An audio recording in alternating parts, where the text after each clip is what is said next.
Bonjour et bienvenue, on se retrouve aujourd'hui pour un premier vlog couture.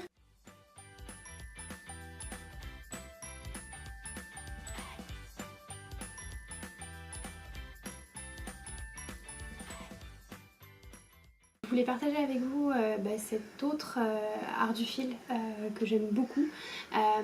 C'est vraiment une autre pratique que le tricot. Le tricot c'est vraiment tous les jours, là la couture c'est quand l'envie m'en prend, quand j'ai un projet hyper particulier en tête, ou alors que je fais un craquage tissu. Pour que ce soit plus facile pour se repérer, j'ai prévu de faire une playlist dédiée aux vlogs de couture, juste pour que celles qui ne sont pas intéressées par la couture puissent ne regarder que les vlogs, les podcasts tricot. Donc voilà. Et pourquoi le vlog? Parce que je trouve que la couture se prête bien à un format comme ça, bien découpé, bien séquencé, parce qu'il y a beaucoup de préparation à faire en amont. Le choix du patron, le choix du tissu, le choix de la taille, le découpage, le traçage, puis le découpage des pièces, et puis ensuite reporter les pièces sur le tissu, découper. Bref, voilà, si vous avez fait déjà un peu de couture, vous savez à quel point il y a énormément d'étapes de préparation à faire en amont d'un projet couture. Ce qui est très bien, je trouve que ça se prête bien à une pratique un peu quotidienne, un peu tous les soirs. Il faut accepter de ne pas avoir un projet qui soit fait tout d'un coup, mais ma foi, avec le tricot, c'est vrai qu'on a un peu l'habitude de prendre son temps. Une autre raison pour laquelle j'avais envie de lancer ce vlog couture, c'est que j'ai un super prétexte. J'ai fêté mon anniversaire la semaine dernière déjà, et j'ai été hyper gâtée. J'ai reçu la méthode coupe d'or, donc on va en parler tout de suite pour pouvoir vous présenter tout ça. La méthode de la coupe d'or, c'est à la base d'une couturière allemande. Elle s'appelait Louise Eigenberger, dans cet esprit-là, et elle s'est ensuite mariée à un monsieur Lutherloh. Voilà. Et donc c'est pour ça qu'on n'a pas, c'est pas la coupe d'or marquée en grand sur le classeur, mais bien Lutherloh System International. Le concept, c'est en fait de proposer un système de patronage pour les couturiers et les couturières à la maison. Donc c'est pas du tout industriel. La méthode existe depuis 1935 et elle a été traduite dans, je crois, 17 langues. Et à chaque fois, le nom est un peu adapté. Donc nous en France, c'est la coupe d'or. En Allemagne, c'est la bonne coupe, enfin l'équivalent allemand de la bonne coupe, en anglais c'est encore autre chose, etc. Et voilà, il y a des petites adaptations à chaque fois. Tous les patrons, tous les modèles qui sont proposés sont basés sur une espèce de coupe un peu universelle, basée sur le nombre d'or qui est du coup la représentation mathématique de l'harmonie, de la beauté entre guillemets. Et donc on va prendre seulement deux mesures, le tour de poitrine et le tour de hanche. Et en théorie, on est censé pouvoir reproduire tous les patrons qui sont proposés dans la coupe d'or et pour que ce soit à notre mesure. Ça c'est la théorie. En pratique, on va bien voir ce que ça donne. Dans la méthode de la coupe d'or, on a accès à tout un panel de patrons qui sont mis à notre disposition une fois qu'on achète la méthode. Et les modèles sont représentés dans leur plus simple expression. Il y a très peu d'explications, il faut être un peu autonome en couture quand même pour s'en sortir.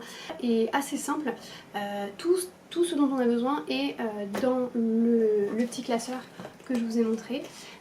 Tous les patrons, et oui, c'est pas du tout des patrons qui sont imprimés en taille A0, qui prennent une place folle, qui sont parfois un peu, ouais, on va pas se mentir, un peu pénible aussi à décalquer, découper, etc. Et en même temps, ce ne sont pas non plus des PDF.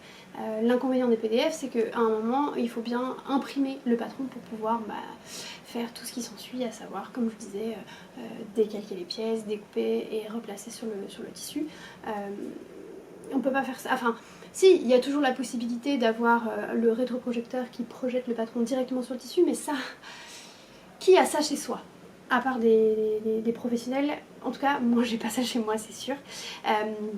Donc c'est hyper fort en fait de proposer comme ça tout un tas de patrons qui sont quasi prêts à l'emploi dans aussi peu de place. Comment est-ce qu'on fait ça? Je vais vous donner juste, voilà, je vais vous prendre un exemple.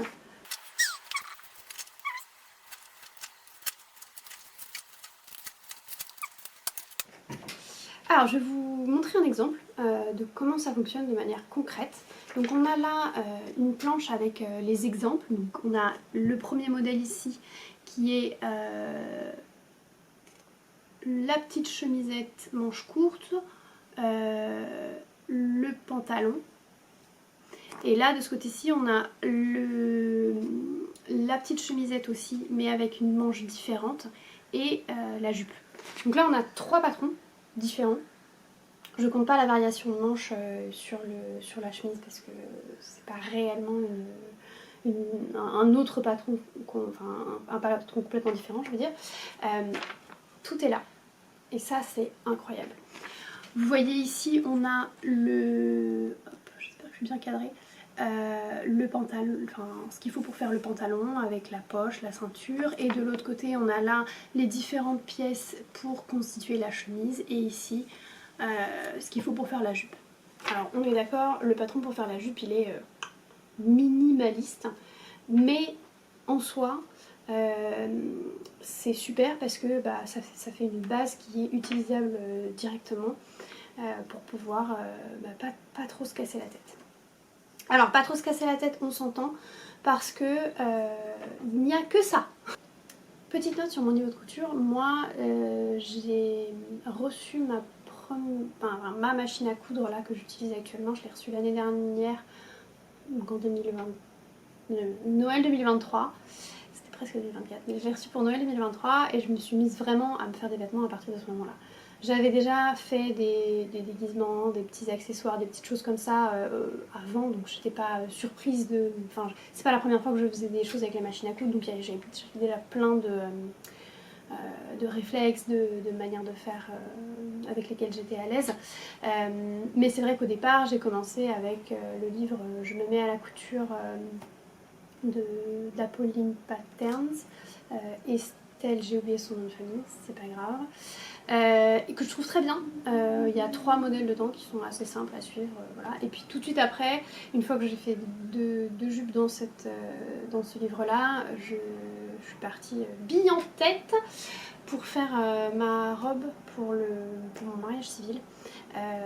J'ai adoré le processus, j'ai fait des toiles, j'ai testé les tissus, j'ai fait plein de trucs, c'était super et j'étais très contente du résultat final. Peut-être qu'à l'occasion je vous la montrerai si ça vous intéresse, mais bref. Donc tout ça pour dire que les patrons que j'ai fait jusqu'à présent, à chaque fois il y avait une bonne notice explicative pour vraiment être accompagnée pas à pas. J'ai aussi quelques kits de chez Jolie Lab qui sont super.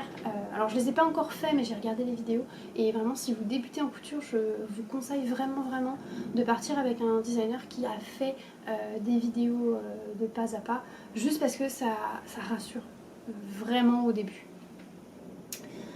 Pourquoi est-ce que je parlais de ça? J'ai perdu le fil. Oui, donc en fait j'ai quelques notions qui me permettent de me raccrocher aux branches en termes de montage. Parce que là vraiment il n'y a pas grand chose. Il y a sur les pièces des lettres et donc a priori il faut suivre le LED, donc on va coudre A et B ensemble, puis B et C, puis etc. en suivant l'alphabet. Mais c'est vrai que si c'est un peu plus complexe, voilà. Au niveau des finitions aussi, il n'y a rien du tout qui est précisé dans le manuel, donc si on veut faire des finitions un peu propres, il faut l'imaginer soi-même. Encore une fois, j'ai la chance d'avoir quelques patrons hyper bien pour m'inspirer au niveau du montage et des finitions. Donc je ne suis pas laissée complètement dans la nature. Mais voilà, on va bien voir ce que ça donne. Mais revenons-en à la coupe d'or. Qu'est-ce qu'on reçoit du coup quand on prend un coffret à la Coupe d'Or? Alors moi c'était un cadeau donc j'ai reçu un des coffrets possibles. Je sais qu'il y a des livres en plus qu'on peut prendre justement pour les finitions, pour l'accompagnement montage, pour apprendre toutes les techniques, etc. Ça moi je l'ai pas, peut-être que je me rendrai compte que j'en aurai besoin, mais pour l'instant je vais me débrouiller comme ça. Et donc on va regarder ce qu'il y a du coup dans le coffret que moi j'ai reçu, le classeur. Qui est donc le classeur voilà, qui nous présente un peu la méthode, donc comment faire, donc les mesures qu'on doit prendre, la mesure poitrine, la mesure du tour de taille, comment il faut utiliser le mètre dont je vais parler dans 30 secondes, voilà, tout un tas de choses. Et puis il y a quand même ici quelques petites explications, comment coudre ses boutons à la main, qu'est-ce qu'il y a d'autre? Là c'est les différents points qu'on peut faire à la main au niveau des boutonnières. On a une machine à coudre, on va pas s'amuser à faire des boutonnières à la main, on est d'accord. Mais enfin, voilà un peu le genre de choses qu'il y a. Et puis, fast forward, voilà. Les modèles. Et donc là, au total, dans le classeur que vous recevrez si vous décidez de partir sur la Coupe d'Or, il y a 280 modèles, sachant que il y a pas mal de gammes différentes, puisqu'on a femmes, hommes, il y en a quelques-uns là-dedans, je crois qu'il y a peut-être 5 ou 6 feuillets, pas plus. Enfants aussi, pareil, là je crois que j'ai 2 feuillets enfants là-dedans. Pour l'instant ça ne m'intéresse pas, mais voilà. On a une gamme femmes enceintes, très peu de feuillets dans celui-ci, mais possibilité d'en acheter d'autres. Il y a une gamme, je sais pas très bien niveau politiquement correct si je peux le dire comme ça, mais il y a une gamme curvy, donc pour les femmes qui ont une morphologie un peu plus ronde. Et puis il y a aussi, ça c'est intéressant, parce que je ne l'ai pas forcément beaucoup vu dans les patrons de designeuses indépendantes, il y a aussi tout un tas de patrons teen, donc pour les ados, taillés pour des nanas qui ont des tailles particulièrement fines. C'est pas forcément indispensable, mais je me dis voilà, ça peut quand même être utile. Et puis c'est de l'inclusivité, hein, dans un sens comme dans l'autre. Vous remarquerez que j'ai déjà mis plein de petits post-it. J'ai plein d'envie, c'est pas l'envie qui me manque, donc voilà. Il faut aussi savoir que c'est tout à fait possible, je vais vous en montrer une autre, c'est tout à fait possible de décider de prendre par exemple le haut de cette robe-ci et de le coupler avec alors là c'est pas un bon exemple, les fameux enfants. De le coupler avec ce pantalon là pour faire une combinaison. On peut décider de faire des manches différentes, de faire une patte de boutonnage différente. Enfin, vraiment c'est pas seulement 280 patrons que vous avez à l'intérieur, c'est toute une variété incroyable de patrons. J'ai oublié une des gammes que j'aime beaucoup, il y a aussi des patrons vintage. Alors tout n'est pas au goût du jour par définition, mais il y a quand même quelques pépites hyper sympas. Si malgré tout ça, vous ne trouvez pas votre bonheur dans les 280 patrons initiaux, il faut savoir que la Coupe d'Or publie tous les ans 4 revues trimestrielles du coup, avec une quarantaine de modèles en plus. Si jamais vous étiez en manque, il y a la possibilité du coup de compléter votre collection. Mais personnellement, je pense que j'ai déjà bien assez dans celui-ci. Et puis je suis très curieuse aussi de voir un peu comment je vais me débrouiller au niveau du montage. Qu'est-ce qu'on a d'autre dans le coffret? On a le fameux mètre. Alors au départ ça ressemble à un mètre, tout ce qu'il y a de plus lambda, mais c'est cette partie là qui est intéressante. Je vous la montre de plus près. Voilà. Donc en fait, c'est à cet endroit-là que vous allez utiliser vos mesures, donc le tour de poitrine ou le tour de hanche. Et à l'aide des punaises que vous avez également dans le kit, après n'importe quelle punaise fonctionne, mais je trouve qu'il y en a 2 qui sont fournis dans le classeur, vous allez pouvoir venir mettre voilà, la punaise dans le tour de taille ou le tour de buste qui vous correspond, et ça on viendra le mettre sur le papier, sur notre pièce, mais je vous montrerai ça tout à l'heure. On reçoit aussi un petit feutre, pareil, des feutres ou des stylos, vous en avez probablement chez vous, mais c'est sympa de les avoir aussi. Et surtout ce qui est intéressant, c'est ça, ce sont les règles. Alors attendez, celle-là, c'en est une autre qui est à moi. On reçoit donc ces 2 règles qui sont des règles de patronage, des règles de tailleur. Celle-ci c'est une règle courbe, voilà. Simplement elle a tous les centimètres, et puis elle a cette courbe ici qui est particulièrement intéressante quand on vient faire des tracés qui sont pas tout droit, quoi. Donc ça permet de donner un peu plus de structure, de forme. Et celle-ci qui est ce qu'on appelle, je crois, un perroquet, si je dis pas de bêtises, qui est, alors elle a aussi les graduations ici. Vous avez tous ces éléments, tout ce bord là qui est arrondi, qui va être très utile, notamment cette découpe là aussi, pour le tracé des fourches pour les pantalons par exemple. Qu'est-ce qu'on a d'autre? On a ici des formes pour avoir une meilleure idée de la taille des boutons sur notre ouvrage, et ça c'est plutôt chouette. Ça, ces trucs là, je crois que c'est pour pouvoir placer les boutonnières de manière hyper régulière. Ça c'est sympa. Moi je trouve ça très cool. Voilà, ces 2 règles là qui sont bien solides, parce que moi j'avais une règle japonaise qui est une règle utilisée normalement pour faire du quilt. Et en fait je sais pas, elle a pris un petit coup de chaud et elle est plus très droite, je sais pas si vous verrez, mais bon, elle fonctionne quand même, hein, je l'utilise, mais bon, il y a un petit endroit où elle est un peu bancaire.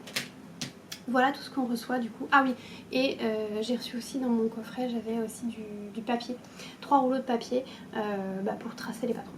Donc pareil, hyper utile, ça veut dire que quand vous le recevez, vous pouvez partir tout de suite bien en tête, et ça, c'est cool. Bon, on va passer aux choses sérieuses, les choses les plus fun en tout cas, le choix des patrons. Donc je vais pas tout vous montrer ce que j'ai déjà repéré, parce que il y en a beaucoup et ça ferait de cette vidéo une vidéo extrêmement longue, ça n'a pas vraiment d'intérêt. Mais ce que je vous propose, c'est de regarder les 3 patrons que j'ai repérés. Hop, donc il y a celui-ci. Donc ça c'est typiquement, c'est la gamme vintage. Ce qui m'intéresse ici, c'est le pantalon. Donc ce qu'on aime, c'est la taille ici resserrée, élastiquée, la jambe qui est assez large, la coupe un peu pas de def, voilà. Pourquoi? Parce que moi j'adore les pantalons comme ça, larges, fluides, qui laissent respirer, qui font une super silhouette. Il est pas mal aussi parce que bon, taille haute, moi j'adore les tailles hautes, mais surtout il est pas mal parce qu'il y a très peu de complications. Il est d'une simplicité enfantine, c'est-à-dire qu'il n'y a que les 2 pièces de devant, les 2 pièces de derrière, et c'est tout. Il n'y a pas de poche, il n'y a pas de fermeture éclair, et ça, mine de rien, je me dis pour un premier essai, c'est peut-être pas mal. Donc voilà, celui-ci je le vois bien dans un tissu presque soyeux, presque satiné, très très très fluide, très léger, pourquoi pas avec un motif sympa, ou une viscose éventuellement, mais ça dépend du poids de la viscose. Voilà, donc ça c'est un excellent candidat, vraiment je le trouve très chouette. Hop. Ensuite, le deuxième patron que j'ai repéré, c'est cette robe-ci, la version avec les rayures. Ce que j'aime sur celle-là, c'est le col bateau, Je trouve que c'est une coupe qui est assez élégante. Les manches t-shirt qui ont l'air d'être quand même assez amples. Et ça en été, moi j'aime pas du tout être étriquée. Parce que, bah, comme tout le monde, je transpire en été et si je sens que c'est mouillé là, je déteste ça. Donc là, je me dis que c'est pas mal. J'aime bien le côté portefeuille aussi de la robe. Alors, je suis pas convaincue par l'ouverture complète ici. Parce que du coup, ça voudrait dire qu'on voit les coutures. Et ça, je suis pas... les coutures à l'arrière là. Je sais pas. Je suis pas sûre. Bon, on verra. On verra. Mais ce que je me dis, c'est qu'au pire, ce que je peux faire, c'est faire que le pan qui est devant soit courbe, mais que le pan qui est ici, là, toujours devant, mais derrière celui-ci, soit lui droit, tout simplement. Et du coup, bah, on ne verrait pas derrière la petite couture. Ça, c'est une possibilité. Et aussi là, je crois qu'il y a une petite coupure, c'est-à-dire que la manche est coupée en deux. Je pense pas faire ça, moi je suis pas vraiment envie de faire ça, donc ce sera des manches, si je fais ça, je ferai avec des manches toutes simples. Et pour ça, j'imagine bien une gaze de coton, une double gaze, pardon. J'adore ce tissu, c'est hyper fluide, hyper respirant, c'est léger, c'est voilà, dans une couleur unique, toute simple. Vraiment, je pense que ça peut être hyper sympa. Et l'autre que j'avais repéré aussi, c'est aussi une robe. Donc je crois que je ferai soit l'une, soit l'autre. Hop, c'est celle-ci, cette robe-là. Plus classique au niveau de la forme peut-être. La ceinture est optionnelle, c'est-à-dire qu'en fait on la met ou on l'enlève. Ils ont dû mettre le petit nœud derrière. Ouais, c'est ça, on le voit ici, le petit nœud, le petit nœud est mis derrière. Ce que j'aime bien ici, c'est l'encolure V, la jupe qui a l'air assez ample. Il n'y a pas de pince poitrine, donc elle doit être quand même assez ample, pas collée à la peau. Et au niveau des manches, par contre, si je la fais, je ferai sans les froufrous, parce que je n'ai pas envie des froufrous. J'ai envie d'un truc plus simple. Alors, je me rends compte là avec vous que en fait celle-ci c'est une gamme, c'est un modèle de la gamme Curvy, on va dire. Donc je ne sais pas dans quelle mesure ça va impacter, dans la mesure où en fait comme on doit mettre, enfin on utilise nos tours de taille et de poitrine à nous et que bah moi je suis pas curvy. Ça devrait, en théorie, ça devrait fonctionner. Mais voilà, on atteint un peu la limite de la théorie et il va falloir mettre ça en pratique. Pareil pour celle-ci, j'imagine vraiment une double gaze hyper légère, dans un ton un peu frais, Pepsi. Voilà. Donc là, la prochaine étape, c'est donc d'aller récupérer les tissus. Hello! Donc là, on va passer aux choses vraiment sympas, le choix des tissus. Donc, on a eu, pour la petite info météo du jour, on a eu des jours très chauds en début de semaine. Là, ça va beaucoup mieux, c'est hyper agréable. Il y a du soleil, mais il y a aussi un petit vent un peu frais qui est super agréable. Donc du coup, je me suis dit, bah, je vais en profiter, je vais aller à pied à la mercerie, c'est à peu près 40 minutes de marche en ville. Donc c'était ma foi très sympa. Et je suis arrivée du coup à la première mercerie à laquelle je voulais aller, qui est une mercerie qui revend des... comment est-ce qu'on peut appeler ça? Des fins de stock de tissus de marques de prêt-à-porter, de marques de luxe, etc. Et c'est pas la première fois que je vais chez eux, c'est pas la première fois que j'achète chez eux. Mais j'avais fait un peu de repérage. J'avais vu qu'ils avaient des beaux lins, qu'il y avait des belles soies aussi.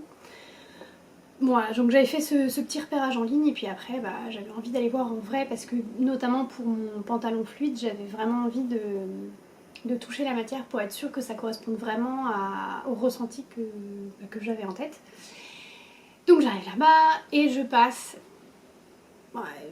une bonne grosse demi-heure juste à tourner dans la pièce pour emmagasiner tout ce qu'il y avait dans la pièce. Il y a vraiment beaucoup de choix.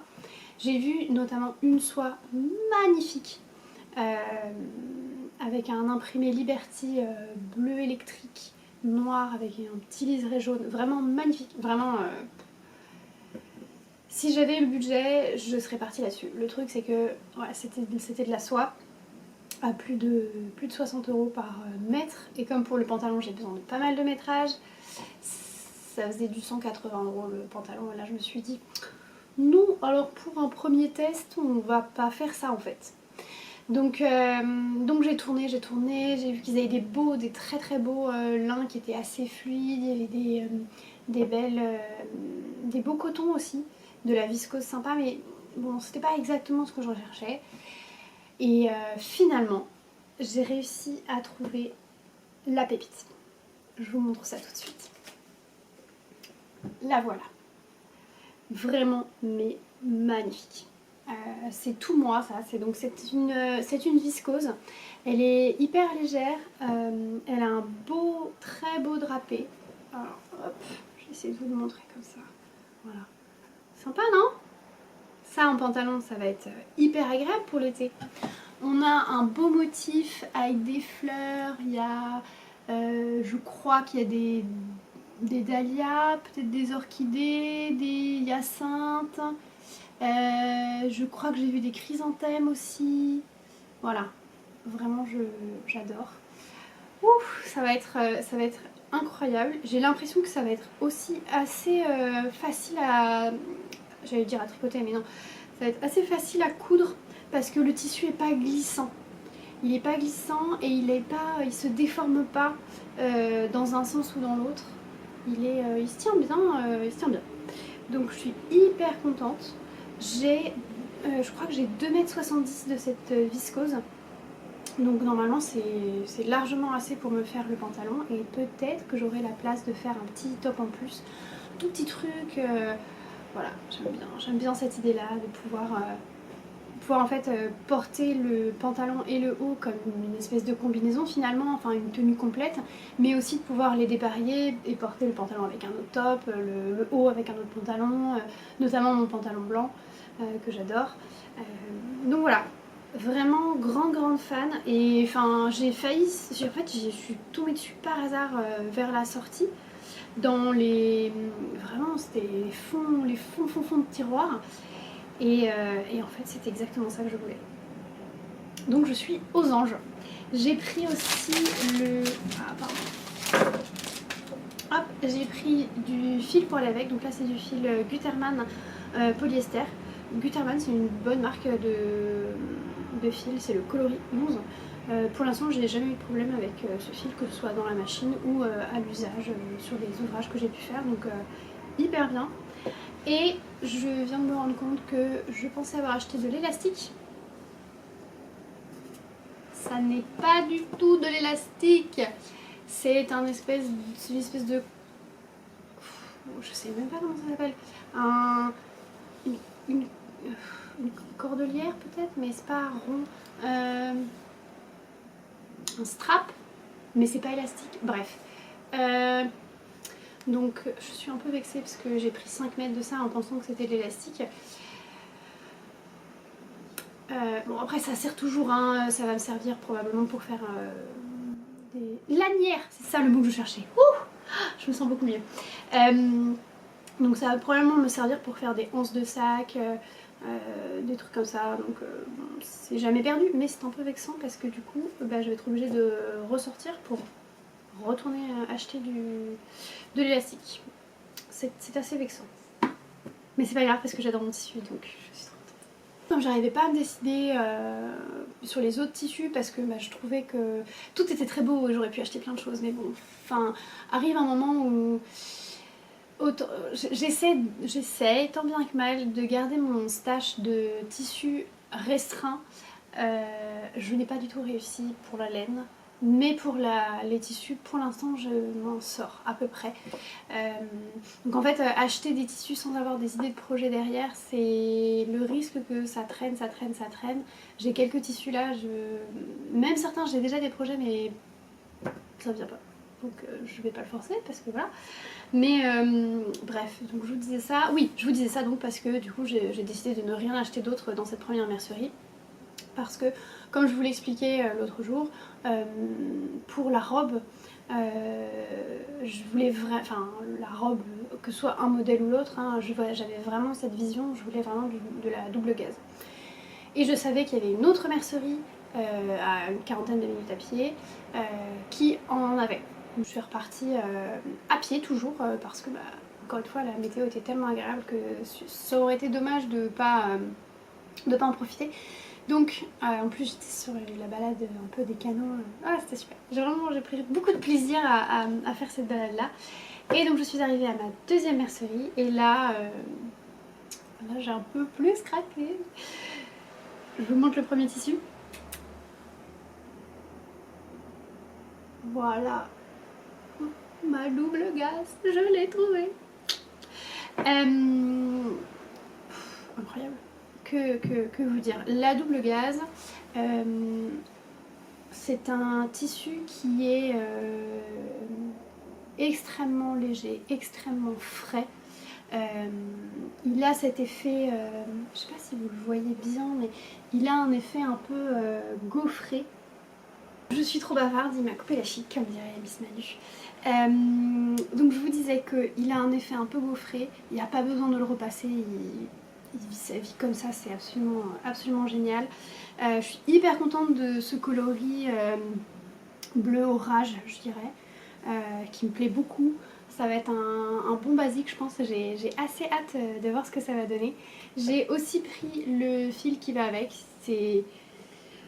ouais, ça marche hyper bien. Alors là, je peux vous montrer, parce que si vous avez suivi mes aventures sur la partie tricot, j'ai un peu galéré avec le focus sur les premiers épisodes, mais je crois avoir trouvé la solution.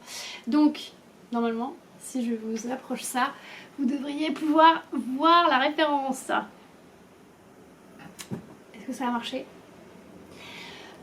Je verrai ça au montage. Donc ça, trop contente. J'ai 3 mètres pour celui-ci. C'est un peu plus que ce qui était recommandé par la fiche technique, mais en fait le coupon était déjà coupé, donc bon, voilà. Et puis encore une fois, bah, ce qui restera, j'arriverai peut-être à en faire un petit top léger comme j'aime. Donc voilà pour ça, je pose ça là. Et toujours sur la double gaze, j'ai craqué pour ce coloris là qui est absolument sublime aussi. Alors ça me va moins bien je pense au teint au niveau du visage, mais comme j'ai prévu d'en faire un pantalon, je pense que ce sera hyper sympa. Pourquoi un pantalon en double gaze? En fait j'avais ma cousine qui est venue nous voir il y a 15 jours. Ouais c'est ça, il y a 15 jours. Et elle en avait un pantalon que l'avait acheté dans le commerce, hein, mais ça marche très bien aussi. Et il était vert amande en double gaze avec une taille élastiquée et des poches, tout ce qui est de plus simple. Et en fait elle m'a dit que c'était hyper agréable à porter. Et comme je sais pas si je vous le disais, si je vous l'ai dit dans les jours précédents, mais en fait j'ai pas mal de robes, j'ai pas mal de jupes, mais j'ai pas beaucoup de pantalons légers pour l'été. Et du coup je m'étais dit que c'était une bonne idée à faire. Et je me suis souvenue que j'avais cousu une petite robe, une petite jupe, pardon, la jupe Lou de Apolline Patterns dans son livre Je me mets à la couture, une des premières que j'ai cousues, et dans un tissu de Atelier Brunette. Et il me restait une chute et j'avais fait un petit débardeur maison. Alors maison, il y a plein de trucs qui vont pas. Je vous parlais de parmenture, je crois. Elle est pas incroyable ma parmenture, mais je suis contente parce que j'ai quand même réussi à faire un petit top qui est tout à fait mettable. Voilà, même s'il est peut-être un peu décolleté, mais bon, c'est une petite reprise à faire au cas où. Mais surtout, regardez, ça va hyper bien matcher, non? Regardez, si je prends ce orange là et le pantalon, ça va être génial, ça va être super. Mais pareil, je peux aussi l'imaginer avec cette petite chemise là ou un autre top blanc, vraiment du bleu marine aussi. Je pense que ça peut être hyper joli, et pourquoi pas aussi du bleu comme ça, hein, ça peut être peut être sympa aussi, ma foi. Donc plein de possibilités. J'ai aussi pris le fil. Alors cette fois, c'est pas du Gutermann. Pareil, normalement, si je le rapproche, j'espère que vous allez pouvoir voir. Hop, et c'est la marque Metz Coton. Je connais pas. Enfin, je connais pas. J'en avais jamais entendu parler avant d'en acheter dans cette mercerie là, mais c'est ça qui stocke, donc voilà. Du coup, j'ai super hâte pour celui-ci là. Ça va être sympa. Je suis assez curieuse de voir aussi comment se comporte ce tissu là au moment de la couture. Il faudra peut-être que je lui donne un... Parce que là, en fait, pareil, il a un gaufret, enfin un genre de gaufret. Attendez, je vais vous le déplier. Oups là, pour qu'on voit un peu le drapé. C'est le même tissu, donc au niveau du poids, au niveau de la densité, c'est vraiment la même chose. Voilà. C'est sympa. Ça bouge bien. Donc là, je pense qu'on verra même mieux le gaufret que sur le plus sombre des deux. Voilà. Et du coup, je me demande s'il faudrait pas que je le repasse au fer à repasser avant de faire la découpe des pièces et la couture. Parce que sinon ça risque d'être un peu faussé, comme il y a pas mal de bosses. Je sais pas, qu'est-ce que vous en pensez? Dites-moi si vous recommandez de le repasser avant de le découper et de le coudre, ou si au contraire il faut que je le garde comme ça parce que c'est à ça qu'il va ressembler à la fin, une fois qu'il sera cousu, et que donc il vaut mieux que je garde ce rendu là pour avoir une meilleure idée de la représentation de ce que ça va donner à la fin. Je ne sais pas, dites-moi en commentaire. Et le dernier tissu pour lequel j'ai craqué, je pense que vous le voyez un petit peu là déjà, c'est un tissu incroyable. Vous êtes prêts? Tada! Alors, on est encore une fois sur des coloris hyper péchus. Un bleu turquoise et un vert prairie, voilà. Je n'aurais jamais pensé associer les deux ensemble, mais je trouve que là, comme ça, sur ce motif de Vichy, j'adore. Ça rend... en fait, je trouve que ça rend le motif de Vichy hyper moderne, de par les coloris, mais aussi la taille, en fait. Moi, j'adore le Vichy. Je trouve c'est hyper sympa. J'ai du jaune, du bleu. C'est surtout ces deux-là que j'ai. C'est vrai que le rouge, il a tendance à faire un petit peu...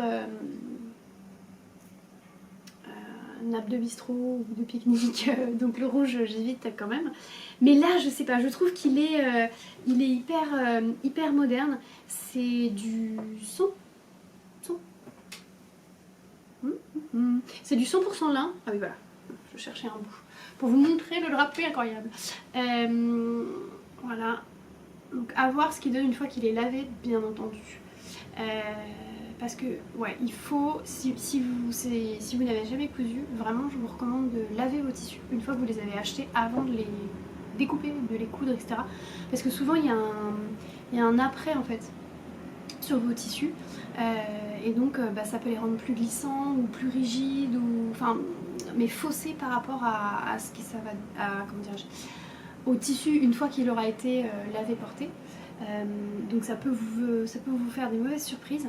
Et aussi parce que un tissu, notamment ce genre de tissu là, peuvent parfois rétrécir au premier lavage. Et donc il vaut mieux qu'il ait rétréci le petit bout qui devait rétrécir avant que vous commenciez à découper vos pièces, parce que sinon, encore une fois, vous risquez d'avoir de mauvaises surprises. C'était la minute technique. Voilà, donc celui-ci, oh, j'ai si hâte. J'imagine une Magali je crois que c'est Ma Petite Fabrique, la version avec les bretelles toutes simples et avec la jupe longue qui a une fente sur le côté. Je ferai peut-être pas la fente aussi haute, à voir. Mais ouais, parce que j'ai déjà fait... je portais l'autre jour la petite robe la petite robe que je portais au début de cette vidéo. C'est la version robe courte avec la patte de boutonnage devant. Sur la version longue, il y aurait pas de bouton et elle serait par définition longue. Mais voilà, je verrais bien ça pour un effet un peu décontracté, enfin ouais, décalé. En parlant de décalage, jusqu'à présent, sur les ouvrages que j'ai fait, j'ai pas fait hyper attention à tout ce qui était raccord. D'ailleurs, souvent, j'ai fait pas mal de projets avec des motifs de fleurs où on s'en fiche un peu des répétitions. Mais dès qu'il y a des rayures et des carrés, c'est vrai qu'il faut, pas des carrés, des carreaux, il faut faire un peu plus attention au niveau des raccords. Donc c'est un petit challenge que je me donne, d'essayer de faire en sorte que voilà, les raccords soient mieux. Donc il va falloir que je fasse un peu de recherche parce que j'ai une idée un peu de comment il faut faire, c'est-à-dire qu'au lieu de le couper au pli, il faut bien couper les pièces les unes à côté des autres, donc ça me demande aussi peut-être un peu plus de tissu. Après là j'ai 3 mètres de tissu sur, je crois que ça fait bien 1,50 m voire 1,60 m de laise. Donc bon, il y a de quoi faire. Oui. Ah mais je prends pas le bout, ça va pas le faire. Hop. Voilà. Ouais, c'est ça, il devait y avoir 1,60 m là. Ouais, ça doit être ça, 1,60 m je pense. Donc je pense que ça devrait le faire. Mais voilà pour ça. Ah, j'ai oublié de vous dire, donc celui-là j'ai pris 3 mètres. Le pantalon j'ai pris 2 mètres je crois. 2,50 m. Et la robe, enfin le bleu, comme ça c'est 3 mètres. Voilà. Et pour celui-ci j'ai aussi pris le petit fil qui va bien avec et c'est nickel hein. Je vous montre comme ça là. Je me cache un peu. Je vous montre la référence en même temps. Voilà. Encore une fois, j'espère que ça marche. Sinon, je me débrouillerai autrement pour vous mettre les références. Voilà, donc là, première chose à faire pour moi, là, ça va être de faire les lavages, comme je vous l'ai dit. Et puis après, repassage. Alors normalement, la météo devrait...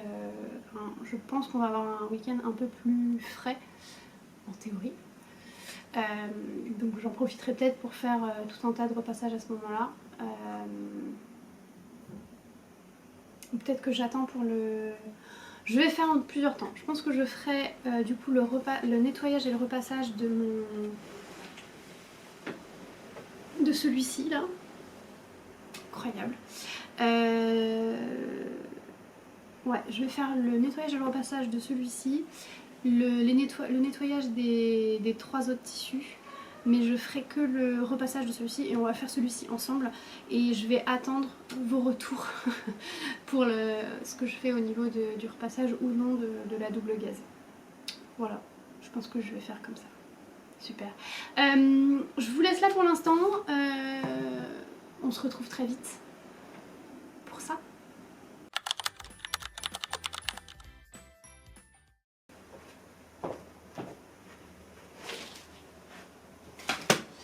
Alors, on se retrouve du coup tout de suite pour décalquer. J'ai déjà décalqué, enfin j'ai déjà fait ce qu'il fallait pour le patron du pantalon, qui est du coup le premier que je vais faire. J'ai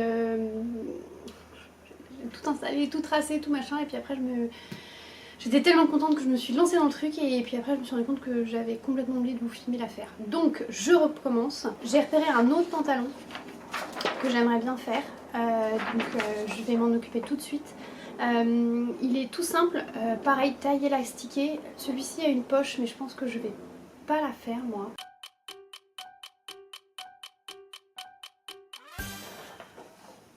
Bref, donc j'ai choisi un autre patron de pantalon que j'aimerais bien faire, qui est assez décontracté, avec un cordon qui resserre au niveau de la taille. jambe droite, tout ce qu'il y a de plus simple avec une petite poche. Comme ça on va tester quelque chose d'un peu plus compliqué, même si il n'y a toujours pas de fermeture éclair. Donc voilà, donc j'ai... comment dirais-je, j'ai photocopié le patron, donc en l'occurrence c'est celui-ci, et je voulais faire le test. On peut en mettre 2 sur la même page, ce qui est super, ça évite de gaspiller le papier. Sur le patron que j'ai repéré, je vais finalement faire que avec la méthode là qu'on va faire ensemble, 3 pièces. La poche, le pantalon devant, le pantalon derrière. Il y a aussi 2 autres éléments, à savoir la ceinture et le petit cordon qui se trouvera du coup caché dans la ceinture pour régler le pantalon. Il n'y a pas besoin en fait d'utiliser le mètre pour celle-ci. Il faut simplement voilà, découper dans le tissu une partie, enfin une bande de 6 cm sur 1,5 m et un cordon 1,60 m sur 2,5 cm. Voilà, donc ça je vais pas m'en occuper tout de suite. Hop, on va prendre le devant. Donc ici il y a la croix, la grande croix au milieu, qui est celle dans laquelle on va venir planter notre épingle.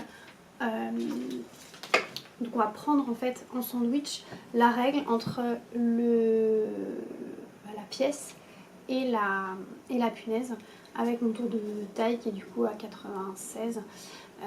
Voilà. Et ensuite on va venir faire tourner la règle pour venir reporter à chaque fois les petits points à la mesure qui est indiquée. Donc ici 30 cm, 18,5, 30, etc. Et ça va comme par magie faire apparaître du coup tout un tas de points sur le papier. Et ensuite il suffit de relier les points et hop là, c'est parti.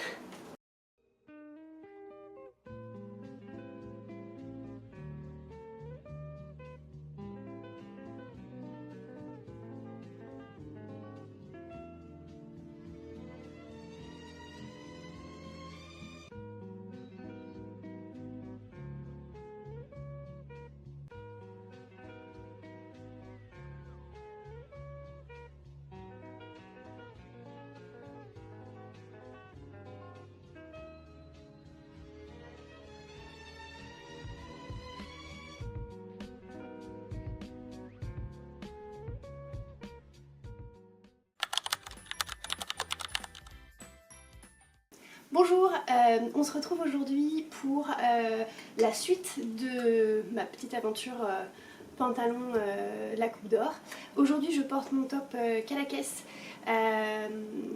de Atelier Émilie. Si vous avez envie d'en savoir un peu plus, je vous invite à aller regarder mon premier épisode de podcast tricot.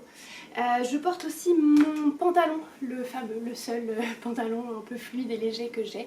Vous remarquerez qu'il y a un fond bleu marine et des fleurs.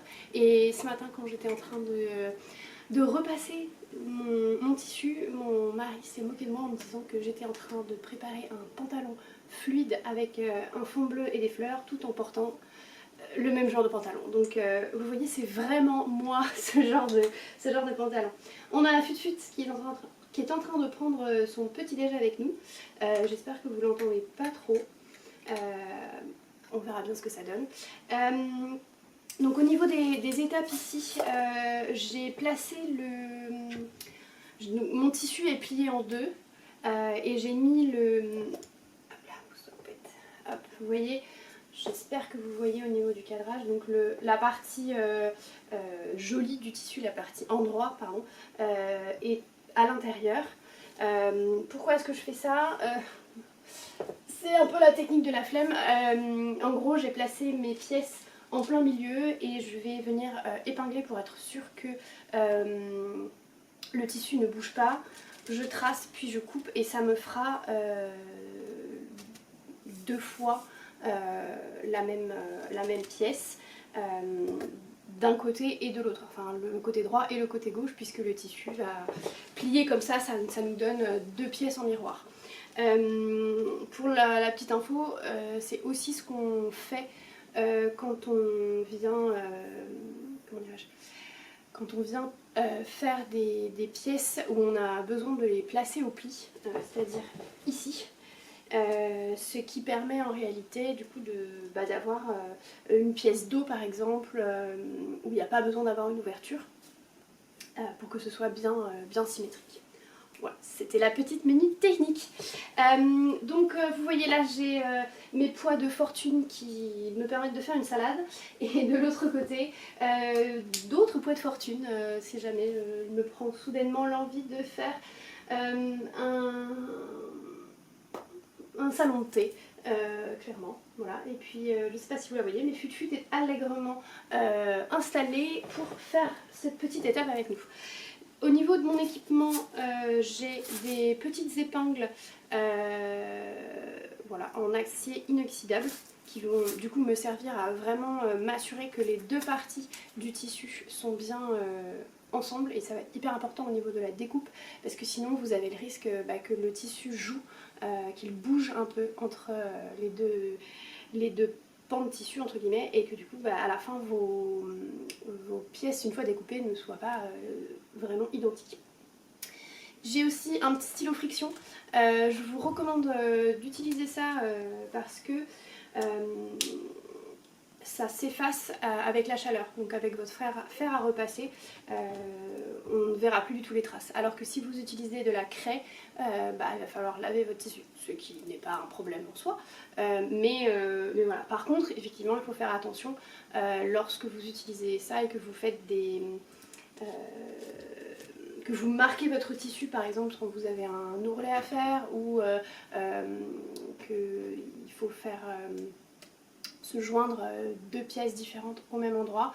Si vous avez utilisé le stylo friction et que vous avez repassé votre tissu et que vous n'avez pas fait attention, la marque va disparaître. Donc juste ça à garder en tête. Voilà. Ah oui, je l'ai noté ici en gros en gras, ne pas oublier les marges de couture, et j'ai bien fait de l'écrire parce que en général dans les patrons des designeuses indépendante, elle prévoit en fait les marges de couture directement dans les différentes pièces, ce qui est super pratique parce que ça veut dire qu'en fait on peut venir couper directement au niveau de la pièce. Mais là, faut pas que j'oublie de les rajouter. Donc en fait, il va falloir que je vienne, voilà, les... Comment dirais-je ?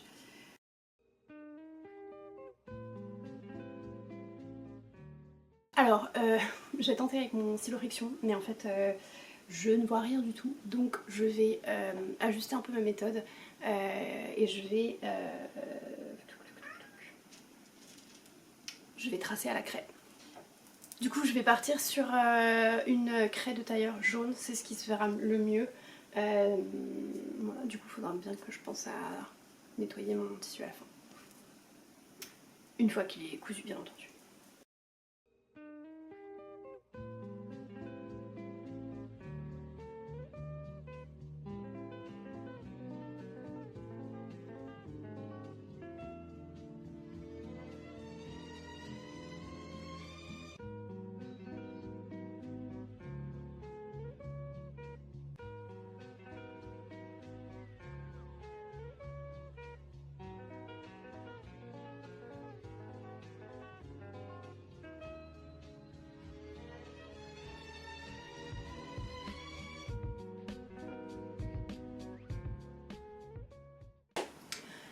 Voilà, donc j'ai fait le tracé du premier pantalon. Je vais maintenant venir épingler tous les... enfin de manière assez régulière pour être sûre du coup que le tissu ne bouge pas quand je vais découper. Je suis déjà en nage, c'est vraiment je trouve c'est la partie la plus pénible parce que voilà, enfin j'ai pas ce qu'il faut à la maison pour pouvoir vraiment être confortable. Je suis obligée de faire ça par terre à quatre pattes et ça fait travailler tous les muscles et on est en gainage tout le temps. et voilà, mais il faut mériter son pantalon fluide.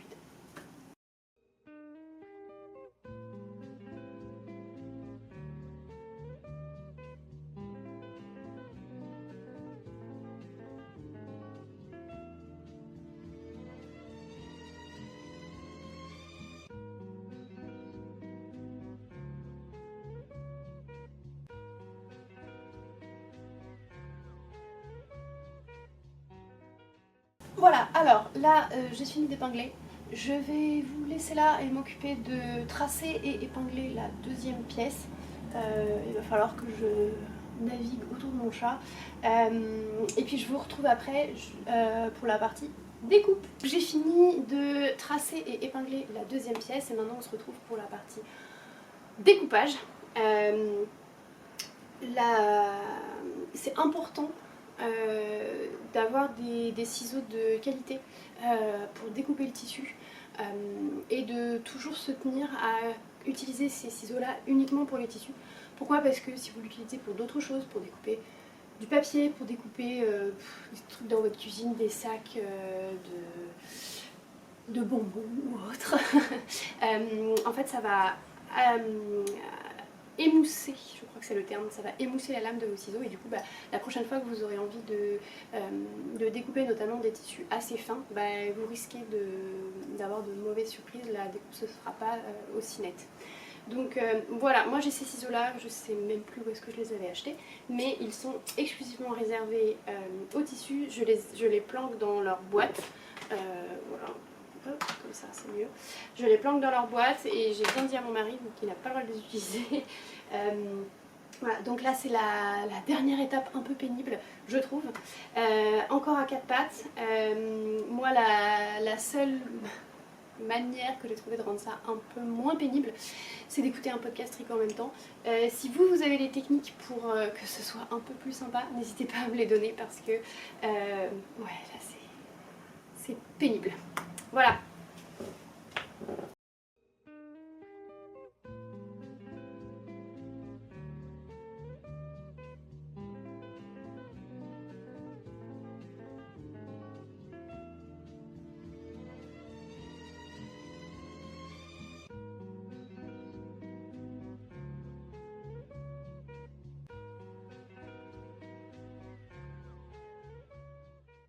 Donc là j'ai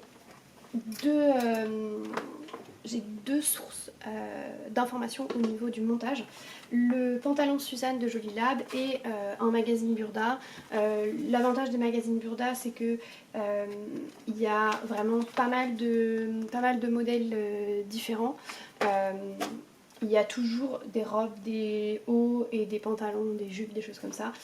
Donc là j'ai regardé un de leurs modèles de pantalon et la manière qu'ils ont d'expliquer le montage du pantalon est assez simple, c'est à dire que eux ils commencent par faire les coutures sur les côtés, donc un devant, un derrière, la couture sur le côté, la même chose de l'autre côté.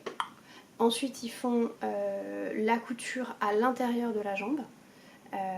Et ensuite donc on a deux jambes distinctes et l'idée c'est ensuite de venir mettre une jambe à l'intérieur de l'autre, donc endroit contre endroit.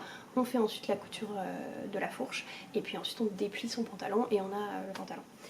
L'autre manière de faire, celle de Jolie Lab, c'est tout simplement c'est l'inverse en fait. On commence par faire la couture de la fourche donc au niveau des deux devant, puis la couture de la fourche au niveau des deux derrière et ensuite on vient positionner nos deux devant et nos deux derrière endroit contre endroit et on fait les coutures des côtés et ensuite le couture de l'intérieur. Donc il faut que je choisisse quelle méthode je vais faire. Je me tâte, peut-être que je vais faire plutôt la version de Jolie Lab parce que je me dis que c'est peut-être plus simple de gérer la partie fourche quand il y a moins de tissu. Voilà. Écoutez, je vais essayer comme ça et puis j'essaierai l'autre méthode pour le deuxième pantalon, celui en double gaze. Et puis je vous dirai la prochaine fois ce que je préfère faire. La première chose à faire, en tout cas moi ce que je fais toujours, c'est de préparer ma canette avec le fil du coup qui est associé au projet pour que les coutures soient le plus propres possible.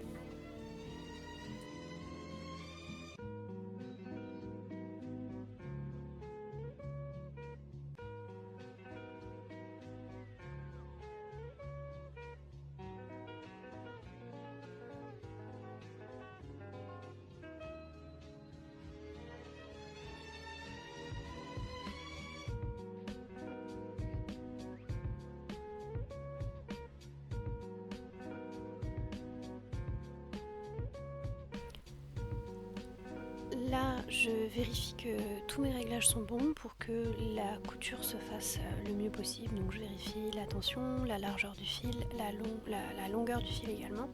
Et là, je suis prise d'un éclair de génie. Je me suis rappelé qu'il fallait quand même que je vérifie, que je fasse en fait un petit test avec un échantillon de tissu pour être vraiment sûre que voilà, la couture est vraiment propre.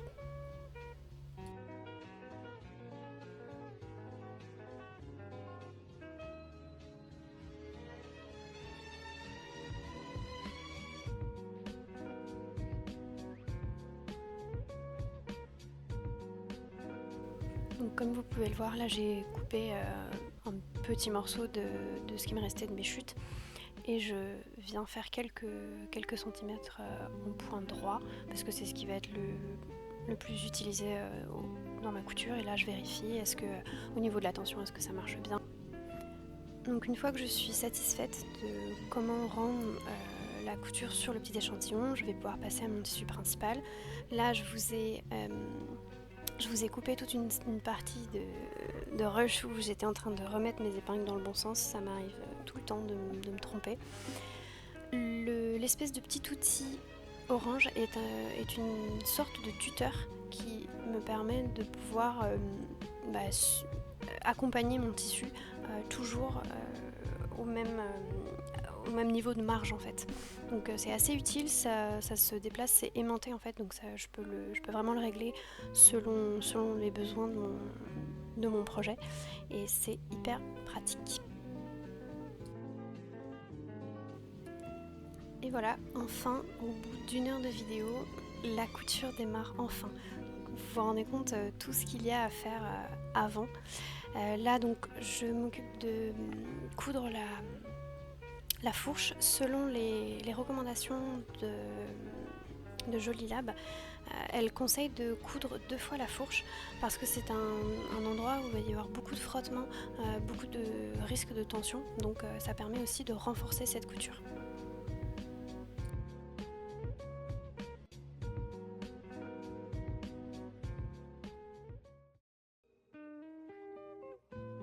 Ici, j'effectue le surfilage de la fourche, c'est-à-dire que je place mon tissu au centre du pied de biche et je suis réglée sur un point zigzag pour que le fil vienne entourer le bord du tissu et l'empêche de s'effilocher.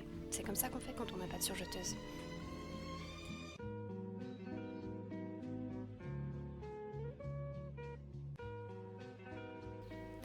La prochaine étape consiste à venir positionner nos 2 parties de pantalon, donc le devant et le derrière, endroit contre endroit, pour pouvoir venir épingler tous les côtés.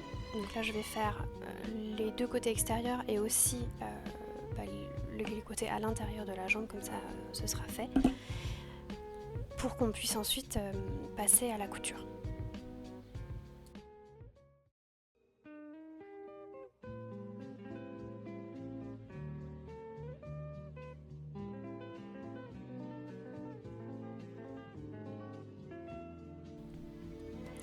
Là, j'enchaîne du coup sur la couture de tous les côtés extérieurs et intérieurs du pantalon en point droit. C'est vraiment sur ce pantalon-là, en tout cas sur ce projet, c'est le moment fatidique où vraiment voilà, la pièce prend forme.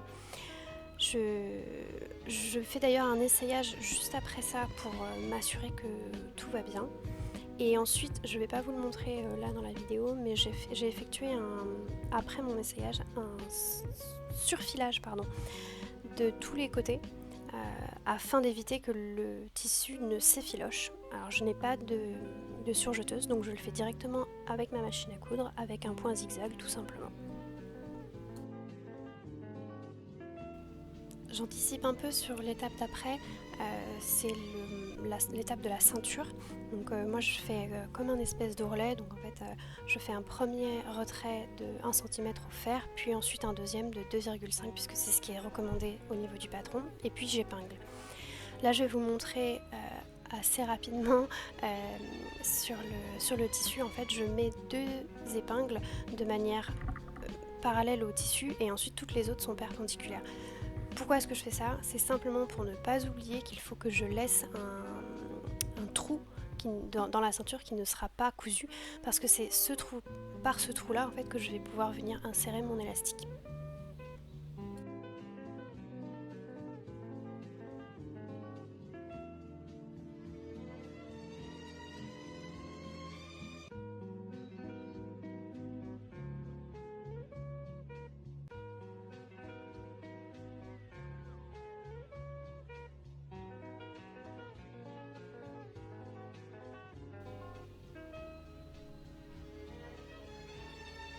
On retire les dernières épingles et hop, voilà, le trou est bien là. Je vais pouvoir m'occuper d'enfiler mon élastique.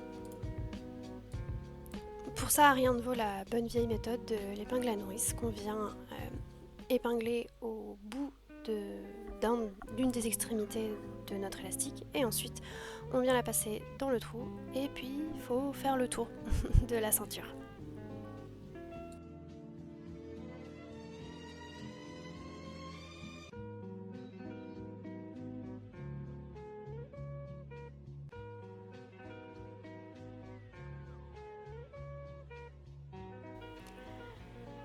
Une fois que vous avez terminé de rentrer votre élastique dans la coulisse, ce que je vous conseille de faire vraiment, c'est d'épingler votre élastique à la taille que vous souhaitez, de l'essayer et ensuite de faire la petite couture que je suis en train de réaliser là au point zigzag pour être sûr que ça vous aille vraiment. Moi j'étais un peu trop rapide et il a fallu que je découpe et que je refasse. La dernière étape, et non des moindres, c'est la préparation des ourlets du bas du pantalon. Donc je viens effectuer d'abord au fer à repasser un petit retrait d'à peu près 1 cm et ensuite je viendrai faire un deuxième retrait d'environ 4 cm.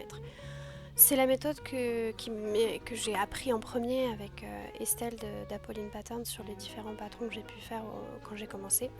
C'est une méthode qui marche très très bien, surtout là sur la viscose, dans la mesure où le tissu marque super bien au fer, donc c'est très très facile à faire.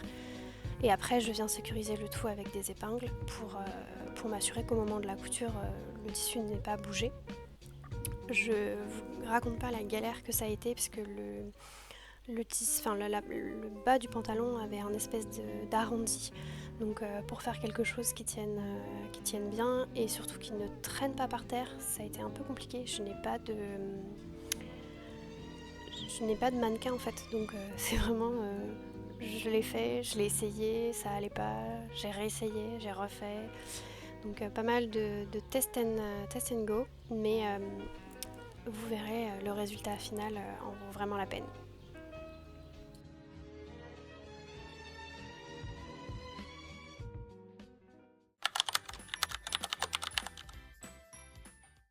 Et voilà, c'est déjà la fin de cette vidéo, donc j'ai fini le pantalon. On va faire ensemble le bilan de ce petit projet. Déjà je vais vous montrer le pantalon en lui-même une fois qu'il a été entièrement fini. Comment vous dire, j'adore. Déjà je vais vous parler du patron. Je suis hyper contente d'avoir choisi ce patron là. Il était parfait au niveau du fait qu'il soit hyper simple, donc pas de poche, pas de fermeture éclair, le fait que ce soit une taille élastiquée, donc assez facile à ajuster et à adapter. Une coupe vraiment iconique qui fait un look tout de suite. Voilà. Je suis aussi assez contente d'avoir suivi les instructions de Joli Lab pour leur pantalon Suzanne, parce que ça a vraiment rendu la couture hyper simple. J'avais vraiment une ligne de conduite à suivre, c'était super. Donc je vous recommande, si jamais vous avez envie de vous lancer sur la coupe d'or, pourquoi pas d'acheter un magazine Burda ou deux, parce qu'il y a pas mal d'explications de pas mal de modèles différents dedans. Donc voilà, juste histoire d'avoir une trame, une ligne de conduite qui vous permet ensuite de... Voilà, parfois de prendre aussi des libertés, mais du coup d'avoir quand même un peu une idée de où est-ce qu'il faut aller, qu'est-ce qu'il faut faire, à quel moment. Donc vraiment hyper contente de ça, hyper contente de mon choix de tissu. Vous pouvez le voir, hein, il a un drapé incroyable, au porté il est super léger, c'est presque comme porter un pyjama, mais qui fait être quand même habillé. Donc c'est vraiment, vraiment hyper chouette. Bon, faudra que je fasse le test de le laver et de voir si j'ai besoin de le repasser. Mais a priori, il ne devrait pas y avoir besoin. Et je pourrais aussi essayer de le passer avec le steamer, je crois que ça s'appelle. Voilà. Après, il y a quand même quelques limites dans ce patron. Déjà, le fait que ce soit en fait un patron qui soit justement hyper simple. Donc je peux pas vraiment faire un retour sur le fait que la coupe d'heure ça marche à tous les coups, en mode vraiment hyper ajusté, parfait pour sa taille, etc. Je trouve personnellement qu'il y a peut-être un tout petit peu trop de tissu à ce niveau-là quand je le porte. Après, je vais vous montrer quelques vidéos portées. Ça se voit pas trop, mais bon, peut-être que là, il y a un petit ajustement à faire au moment où on dessine et où on découpe les pièces. Toujours au niveau des finitions, à l'intérieur, c'est vraiment... voilà, c'est brut quoi, hein. Je vous montre là la couture, donc j'ai fait un surfilage à la machine à coudre que je vous ai montré, mais voilà, c'est vraiment le plus simple les plus simples définitions. Après c'est propre quand même, hein. Si vous regardez là au niveau de mon tour de taille, la couture est propre, j'ai mis la petite étiquette là pour m'assurer de toujours mettre mon pantalon dans le bon sens. Mais voilà, bon, c'est pas ce qu'il y a de mieux d'un point de vue finition, mais c'est quelque chose qui peut s'améliorer à l'avenir. Mais voilà, au global, je suis quand même hyper contente. Je me suis amusée à faire des vidéos où en fait je prends mon pantalon et j'essaye avec en l'occurrence des hauts différents pour essayer de voir comment est-ce que je pourrais porter le pantalon avec ma garde-robe cet été. Et j'adore cet exercice, c'est super sympa parce que du coup ça me fait redécouvrir des pièces que j'ai déjà dans mon dressing. Et voilà, je pense d'ailleurs qu'il faudrait que je fasse un tri, un grand tri dans mes fringues pour essayer de faire un peu le tri et voir qu'est-ce que j'aime porter, qu'est-ce que j'ai l'habitude de porter souvent et qui reviennent quand même régulièrement, et quels sont aussi les vêtements que finalement je ne porte jamais. Donc là, ce pantalon c'est génial parce que j'ai fait au moins 6 tenues différentes dans lesquelles je suis trop fan quoi, je trouve que ça rend super bien. Donc c'est sûr que celui-ci je vais beaucoup le porter cet été. Et ouais, j'adore ce look un peu 70s avec sa grande patte def, mais le fait qu'il soit tellement léger qu'on ait l'impression de presque rien porter quoi. Et voilà, on arrive à la fin, toute fin de cette vidéo, de ce premier vlog couture. J'espère que ça vous aura plu de suivre avec moi toutes les étapes du choix du patron, du choix du tissu, toutes les étapes après pour arriver au résultat final du coup de mon premier pantalon fluide la coupe d'or. J'ai l'intention, comme vous le savez, de faire d'autres projets avec vous j'espère, et j'attends d'ailleurs vos commentaires, vos conseils surtout pour tout ce qui est double gaze, est-ce que je dois la repasser ou pas. N'hésitez pas à aller visiter aussi ma chaîne YouTube où j'ai d'autres podcasts, cette fois plus tournés autour du tricot. J'ai aussi un tout petit bébé compte Instagram sur lequel je commence tout doucement à venir alimenter avec des photos. Je vais du coup je pense mettre quelques photos en plus de mon pantalon si ça vous intéresse. Et puis voilà, je vais vous laisser parce que moi j'ai du taf.